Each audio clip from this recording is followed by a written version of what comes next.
Hello बच्चों, आज की वीडियो में हम संख्या पद्धति से संबंधित आगे के प्रश्नों को हल करेंगे। तो हमारा आज का पहला प्रश्न है, संख्या पद्धति में 4 अंकों की कुल कितनी संख्या होती हैं। तो हम पहले जान लें कि 4 अंकों की संख्या कहाँ से कहाँ तक होती हैं। तो इसे देखिए 999, ये कितने अंक की है, 3 अंक की। इसके एक स्टेप आगे जाएंगे तो हो जाएगा 1000, जिसमें कितने अंक है, 4 अंक। अब यहाँ से कहाँ तक जाएंगे तो 4 अंक की मिलेगी 999, 4 अंक की सबसे बड़ी संख्या, 4 अंक की सबसे छोटी संख्या। ठीक है, तो ये हो गई। अब इसके बाद एक भी स्टेप बढ़ेंगे तो वो कितने अंक की संख्या प्राप्त होगी, 5 अंक की। तो हमें बताना है कि 1000 से लेकर 9999 तक कुल कितनी संख्या होती हैं। ठीक है, तो हम पहले पता कर लेते हैं कि 1 से लेके 9999 तक कितनी संख्या होंगी। 1 से लेके 9999 तक, यानी कि 1 2 3 4 9 9999, यानी कि 1 से लेके इतना तक गिनती लिखेंगे तो उसमें कितनी संख्या होंगी, इतनी ही होंगी। ठीक है, इतनी हो गई।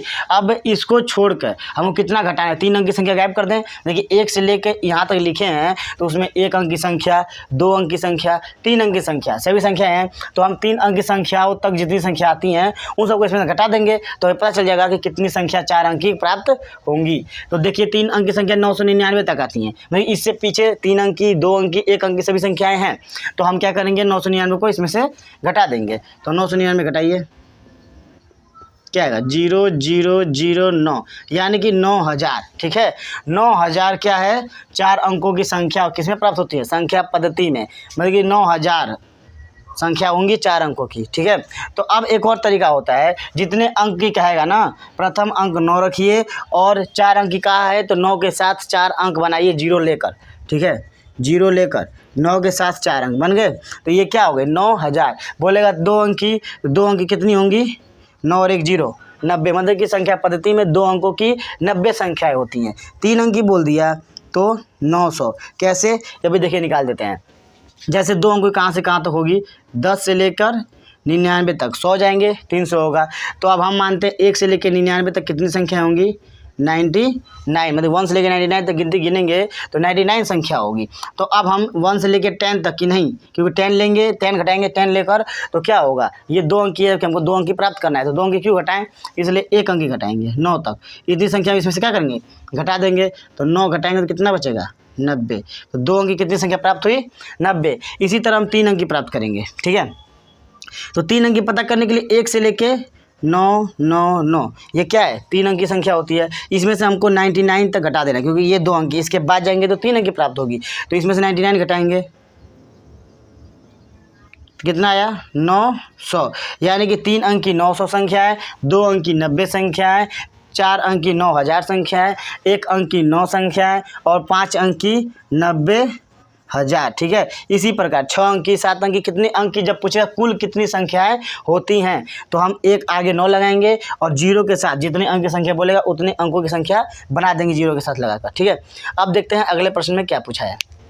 तो हमारा दूसरा प्रश्न है, 1 से 20 तक की प्राकृत संख्याओं का योग क्या होगा। ठीक है, 1 से 20 तक की प्राकृत संख्याओं का योग। प्राकृत संख्या क्या होती है, इसे हम इंग्लिश में कहते हैं नेचुरल नंबर। इसका मतलब कि जो हम संख्याओं को गिन सकते हैं, जैसे कि 1 से लेके अनंत तक संख्या है, 1 2 3 4 5 है, साधारण रूप से जो संख्या गिनी जाती हैं उसे हम कहते हैं प्राकृतिक संख्या। ठीक है, तो 1 से लेके 20 तक की मतलब लगातार संख्याएँ हैं, 1 है +2 +3 +4 +5 ... 20 तक, 20 तक की लगातार संख्याओं को हमें जोड़ना है। तो हम लिख कर कितना जोड़ेंगे, इसलिए इसका एक फॉर्मूला होता है कि n, ठीक, ब्रैकेट में n+1/2, इस फॉर्मूले पर रख देंगे तो हमें प्राप्त हो जाएगा कि 20 तक की n प्राकृतिक संख्याओं का योगफल क्या होगा। तो ये देखिए n मतलब होता है अंतिम संख्या। ठीक है, n बराबर अंतिम संख्या, तो अंतिम संख्या क्या है, 20 है। तो इसमें रखते हैं 20 गुणे 20 + 1 बटा में 2, तो 20 गुणे 21 बटा 2, मतलब 2 दाई में 20 और 21 10 दाई में, देखिए 10 का गुणा 21 में करेंगे तो क्या प्राप्त होगा, 210। यानी कि 1 से लेके 20 तक की संख्याओं का योगफल क्या होगा, 210। हम आपको एक प्रूफ दिखा दें, जैसे कि मान लीजिए 1 + 2 + 3 + 4 + 5, इन संख्याओं को हम योग करते हैं। देखिए 3 2 5, 4 1 5 और 5, 5 5 10 और 5 15, इनका योगफल आ रहा है 15। अब हम इसे फॉर्मूले से सॉल्व करते हैं। फॉर्मूला क्या था, लास्ट वाली संख्या 5, लास्ट के एक बाद गुणे 6, 5 के बाद पहुंच जाएंगे, ठीक है। अंत वाली संख्या गुणे उसके बाद वाली संख्या बटा में 2 से कटा 6 कितने बार में, 3 बार में, तो 5 3 15, तो फॉर्मूले से भी क्या आ गया 15। इसी प्रकार हम मान लेते हैं 1 + 2 + 3 + ... 100। अब 100 तक की लगातार संख्या को गिनना है, मतलब जोड़ना है। 100 तक की लगातार संख्याओं को जोड़ेंगे, तो आप 100 तक की लगातार संख्या लिख कर तो जोड़ नहीं सकते हैं, क्योंकि बहुत प्रॉब्लम होगी। इसलिए हम क्या करेंगे, लास्ट वाली संख्या लेंगे 100 गुणे 100 के बाद 101 आता है। अब इसमें हम 2 से भाग दे देंगे, ठीक है। तो अब 100 का और 100 का गुणा करेंगे, फिर 2 से भाग देंगे, या पहले भाग देंगे फिर गुणा करेंगे। तो हम पहले क्या करते हैं, गुणा करते हैं, तो होगा 101 00। 100 से गुणा होता है तो जितना अंक 100 से गुणा होगा, 1000 से गुणा होगा, 10 से गुणा होगा, तो जितना जीरो होगा उसको संख्या के आगे लगा देते हैं। तो 101 आगे 2 जीरो, मतलब 100 से गुणा, बटा में 2 से भाग देते हैं। 2 से कटा कितने बार में, ये 5 बार में, फिर 1 तो नहीं कटा, 0 बचा, फिर 5 बार में और 0, 5050, मतलब कि 100 तक की लगातार संख्या को जोड़ेंगे तो 50-50 प्राप्त होगा। इसी प्रकार हमने 20 तक की संख्याओं को पूछा है, तो हमने 20 तक की संख्याओं का निकाला। किस तरह, 20 गुणे 21 बटा में 2, 10 और 10 को गुणा 21 से करेंगे तो 210। इसी प्रकार आप किसी भी प्राकृतिक संख्या में लगातार प्राकृतिक संख्या को योगफल प्राप्त कर सकते हैं, 1 से स्टार्ट हो तब, और उससे अगर या तो स्टार्ट कर दिया 3 से 5 से, तो उसके लिए अलग तरीका है, ठीक है। तो 1 से अगर स्टार्ट करेगा, 1 से 1 2 3 लगातार प्राकृतिक संख्याओं का योगफल, तो हम इस तरीके से करेंगे, ठीक है। अब देखते हैं अगले क्वेश्चन को। तो हमारा अगला प्रश्न है, प्रथम 15 विषम संख्याओं का योग क्या होगा, ठीक है। इसमें दिया है प्रथम 15, यानी कि इसमें 2 प्रकार से प्रश्न पूछे जाते हैं, एक बोलता है 15 तक और एक बोलता है प्रथम 15। तो प्रथम 15 का मतलब कि विषम संख्या, ठीक है। विषम संख्या मतलब वो संख्या है जो 2 से नहीं कटती हैं। तो प्रथम का मतलब स्टार्टिंग से कौन सी पहली संख्या है, 1 विषम संख्या है, उसके बाद 3 के बाद 5 7 9 11, फिर 13 15 तक बोलता तो बस यहीं पे रुक जाते, मगर बोला है प्रथम 15 विषम संख्या है, तो कितनी हुई, 1 2 3 4 5 6 7 8 हुई ना। 15 के बाद 17 19 21, कितना हुआ, 3 3 6 3 9 10 11 23, और फिर 25 और 27। देखते हैं, 1 2 3 4 5 6 7 8 9 10 11 12 13 14 और 29 15, ठीक है। अब हमने प्रथम 15 विषम संख्याएं लिख ली हैं। तो अगर बोलता कि 15 तक विषम संख्या को योग बताइए, तो ये होता 1 3 5 7 9 11 13 15, तो बस हम यहीं तक लिखते, ठीक है। अगर 15 तक बोलता तब, मगर बोला है प्रथम 15 विषम संख्याओं का योग। जब इस प्रकार बोलेगा तो हम प्रथम 15 में की 15 अंक लिखेंगे जो विषम संख्या होंगी शुरू से, ठीक है। तो इस प्रकार हमारा अंतिम अंक क्या आया, 29, ठीक है। 29 के बाद जब विषम संख्याओं का योग पता करना होगा तो फॉर्मूला होता है 29 के नेक्स्ट वाला अंक, ठीक। 30 का आधा करेंगे, उसका स्क्वायर करेंगे, जैसे कि n हो गया, लास्ट नंबर हम क्या बताए थे आपको, n ना, n+1 बटा में 2 का होल स्क्वायर, ठीक है। यही होगा हमारा फॉर्मूला। तो देखिए 29 क्या है, 30, 29 + 1/2 का होल स्क्वायर बराबर 30/2 का होल स्क्वायर बराबर 30 का आधा क्या होगा, 15 का होल स्क्वायर बराबर 2 2 5। इसका मतलब समझ रहे हैं कि 15 का स्क्वायर, 15 प्रथम, जब प्रथम दिया अब 15 दिया, ठीक है। जब प्रथम कहकर 15 विषम संख्या पूछेगा, प्रथम 15 विषम संख्या पूछेगा, तो कुछ नहीं करना है, इस 15 का ही स्क्वायर कर देना है, आपका आंसर पता चल जाएगा, ठीक है। अगर क्या दिया प्रथम 1 2 3 4 5, क्या दिया प्रथम 5 विषम संख्या का योग बताइए, तो सीधा 5 का स्क्वायर 25। देखते हैं, 5 3 8 8 1 9 9 9 18 18 7 25, ठीक है। तो आपको समझ में आया। अब क्या दिया प्रथम 3 विषम संख्या का योग बताइए, 3 का मतलब 3 का स्क्वायर 9, 5 3 8 1 9, ठीक है। अब जी प्रथम बोलेगा तो आपको सीधा क्या करना है, उसका स्क्वायर। और अगर कह दिया कि 15 तक, ठीक है, 15 तक विषम संख्याओं का योग बताइए, तो तक में आ गया यहाँ पर, तो यहाँ पे अब आ गया, तो ये कुल कितने हैं गिन लीजिए, 1 2 3 4 5 6 7 8 है, तो 8 के थे आप प्रथम 8, तो हम 8 का क्या कर देंगे स्क्वायर 64, मगर हमें 15 तो पता है अभी हर जगह तो गिन पाएंगे नहीं इस तरह, इसलिए हम क्या करेंगे 15 के आगे लास्ट वाली संख्या के क्या आगे क्या आता है 16, तो 16 का आधा। ये बताइए फॉर्मूला है, इस फॉर्मूले पे कीजिएगा। जब कहेगा 15 तक विषम संख्या का योग बताइए तो इस फॉर्मूले पे होगा तक वाले में। और अगर कह दिया कि प्रथम विषम संख्या है, प्रथम 15 विषम संख्या है, तो आप बस उसी का स्क्वायर कर दीजिए तो आपका आंसर प्राप्त हो जाएगा। ये पूछा है प्रथम 15 विषम संख्या का योग क्या होगा, तो चुपचाप 15 का स्क्वायर बराबर 225। स्क्वायर का मतलब होता है उसी का गुणा उसी में, ठीक है। ये हो गया स्क्वायर। अब देखते हैं अगले प्रश्न को। हमारा अगला प्रश्न है कि 33 को किस संख्या से भाग देने पर भागफल 55 होगा, ठीक है। तो पहले हम बता देते भागफल और भाग का संबंध। जैसे कि दे दिया 4/2, ठीक। तो इसका मतलब ये क्या हुआ, 4 को हमने किससे भाग दिया 2 से, ठीक है। 4 को 2 से भाग देने पर भागफल क्या प्राप्त हो रहा है 2। कैसे 2 दूनी 4 कट के क्या आया 2, ठीक है। तो देखिए 4 को 2 से भाग देने में भागफल क्या प्राप्त हुआ 2। इसी प्रकार दिया है 33 को किस संख्या से, पूछा है किस संख्या से, तो हमें ये वाली संख्या नहीं पता है, ऊपर वाली पता है ना। 33 को किस संख्या से भाग देने पर, तो मान लेते हैं नीचे वाली संख्या a है या b है, कोई भी हम अचर पद मान लेते हैं, ठीक है। तो 33 को माना a से भाग देने पर क्या प्राप्त हो रहा है 55। ये भागफल था ना, भागफल इसको कहते हैं कि 4/2 बराबर भागफल, 4 को 2 से भाग देने पर 2 भागफल प्राप्त हुआ। तो मान लीजिए भागफल क्या हुआ 55 प्राप्त हुआ। तो अब हम जानते हैं कि 33/a बराबर 55 है, तो इसका मतलब 33 को ये a क्या कर रहा है डिवाइड कर रहा है, यहाँ पर डिवाइड कर इधर जाएगा तो मल्टीप्लाई करेगा, ठीक है। पक्ष बदलते ही, ठीक है, पक्षांतर करते हैं, उस साइड पक्षांतर करते हैं ना एक पक्ष से दूसरे पक्ष में। जब a, ठीक है, 33/a है, जब a दूसरे तरफ पक्षांतर होकर जाएगा, यहाँ डिवाइड करेगा उधर जाएगा मल्टीप्लाई करेगा, तो 33 बराबर 55 इंटू a।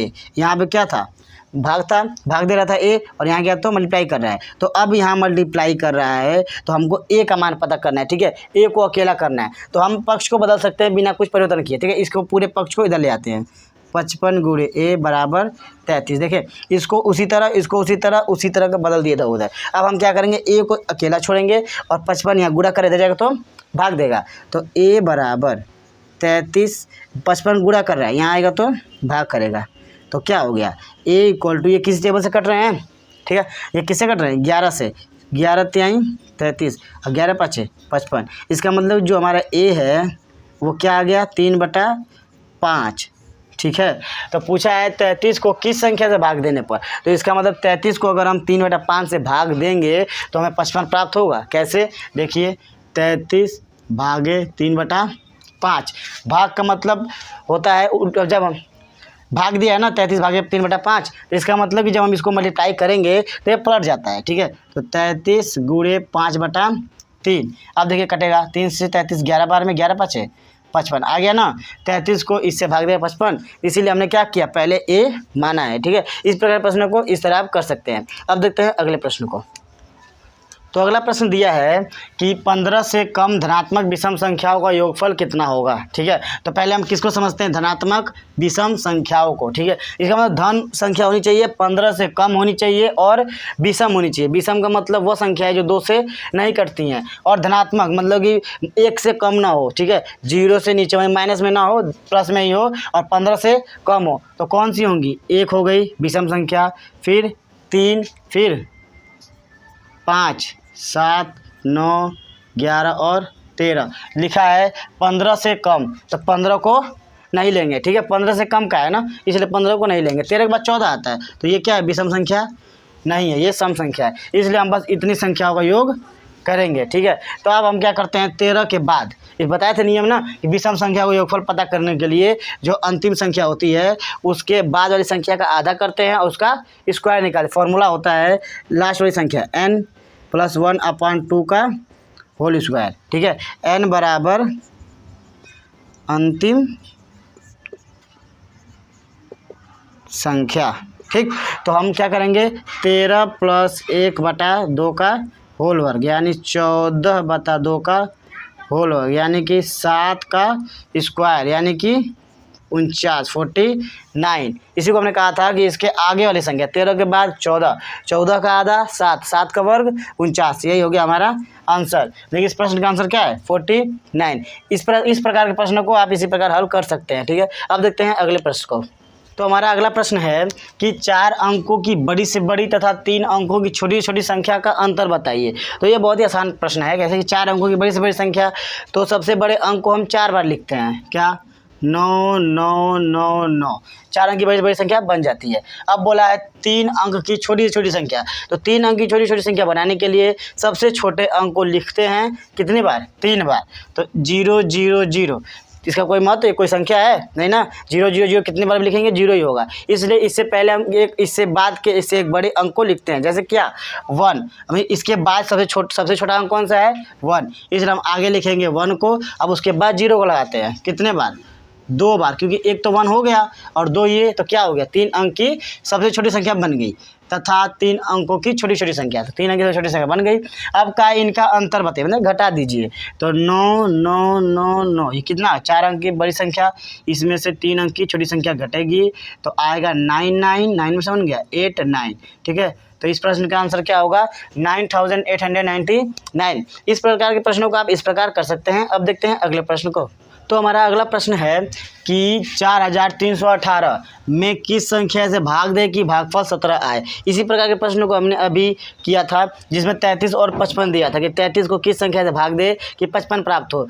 तो उसमें हमने ए माना था, जैसे कि 4 3 1 8 बटा में ए बराबर 17 किया था ना। तो इस प्रकार ये बेसिक रूल था। हम इसको ट्रिक से करते हैं। ठीक है, इसमें ट्रिक से करेंगे। बेसिक हमने पिछली बार बता दिया था। तो ट्रिक क्या होगा कि डायरेक्ट जो कहेगा 4318 में किस संख्या से भाग दे कि भागफल, याद रखिए ये लिखा हो। ठीक है, किस संख्या से भाग दे कि भागफल 17 है। पूरा पूरा भागफल, शेषफल ना बचे।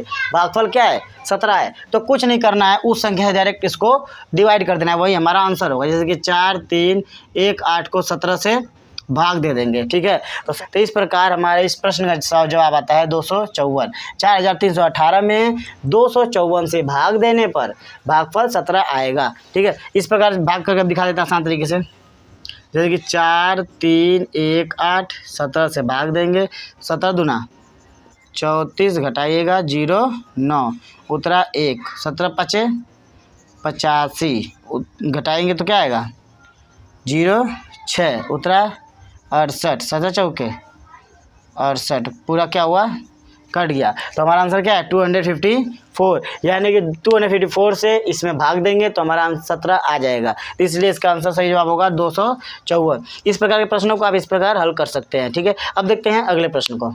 तो हमारा अगला प्रश्न है कि 9554 को 37 से गुणा, ठीक है, 37 से गुणा करने पर इकाई स्थान पर अंक होगा। तो इसमें सिर्फ पूछा है इकाई स्थान का अंक, तो हम पूरे से गुणा नहीं करेंगे, क्योंकि जब पूरा से गुणा करेंगे तो बहुत बड़ी संख्या आएगी, उसको हम इकाई अंक को बताना है। तो हम केवल क्या करेंगे? इकाई अंक का गुणा।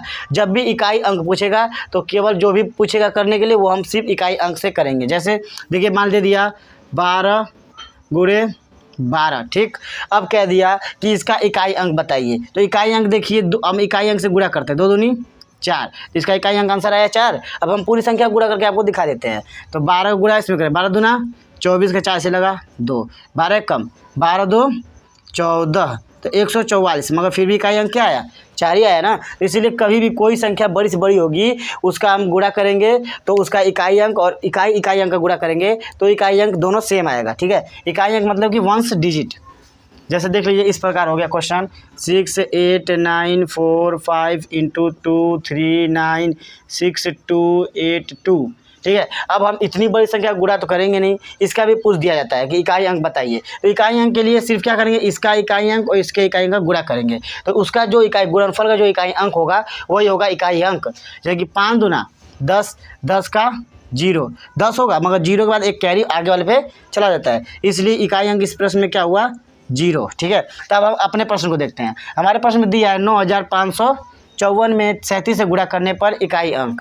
तो इसका मतलब कि जो इसका इकाई अंक है 9554 का इकाई अंक 4 और 37 का इकाई अंक 7, दोनों का गुणा करते हैं। 7 चौके 28, तो 28 का इकाई अंक लेंगे। ठीक है, ये नहीं कि 28 इकाई अंक है, 28 का इकाई अंक तो 8 है, तो हमारा इकाई अंक क्या हुआ?